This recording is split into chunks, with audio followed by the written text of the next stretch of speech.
حدیث مبارکہ میں ہے قیامت کے دن ایک بندے کو پیش کیا جائے گا جس کے 99 دفتر گناہوں کے ہوں گے. یعنی جیسے آپ ایک لکھنا شروع کریں کوئی چیز تو 99 رجسٹر بھر جائیں.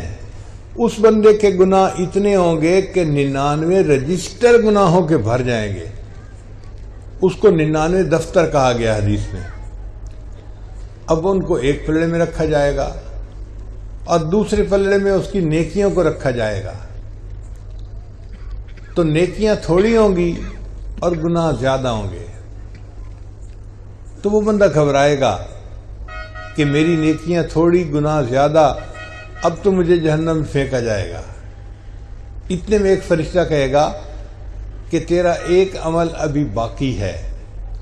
چنانچہ کاغذ کی ایک چھوٹی سی پرچی ہوگی، اس کو عربی میں بطاقہ کہتے ہیں. وہ چھوٹی سی پرچی فرشتہ اس کے نیکیوں کے نام اعمال میں ڈالے گا. جب نیکیوں کے پلڑے میں ڈالے گا تو وہ اتنی بھاری ہوگی کہ 99 دفتر گناہوں کے ہلکے ہو جائیں گے اور نیکیوں کا پلڑا بھاری ہو جائے گا. اللہ اس کو جنت عطا فرما دے گا.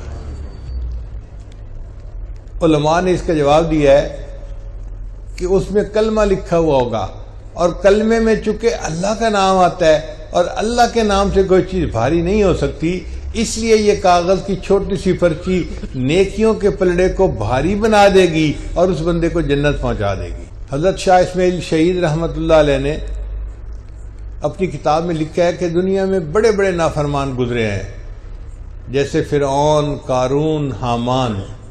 یہ بڑے بڑے نافرمان تھے.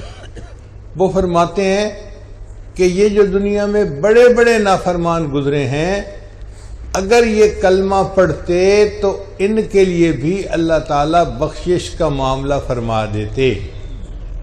اتنے بڑے بڑے گناہگاروں کو بھی بخشش ملنی ممکن تھی اگر وہ کلمہ پڑھ لیتے. اور امام ربانی مجدد ثانی رحمۃ اللہ نے تو ایک عجیب بات لکھی ہے مکتوبات میں، پڑھ کے حیران ہو جاتا ہے. انہوں نے لکھا ہے کہ اگر ایک مرتبہ کلمہ پڑھنے پر، توجہ کے ساتھ بات سنیے گا، اگر ایک مرتبہ کلمہ پڑھنے پر اللہ ساری مخلوق کے گناہوں کو معاف کر دے تو اس کی بھی گنجائش موجود ہے. ایک مرتبہ کلمہ پڑھنے پر اللہ ساری مخلوق کے گناہوں کو معاف کر دے تو اس کی بھی گنجائش موجود ہے. یہ کلمہ اتنی بڑی نعمت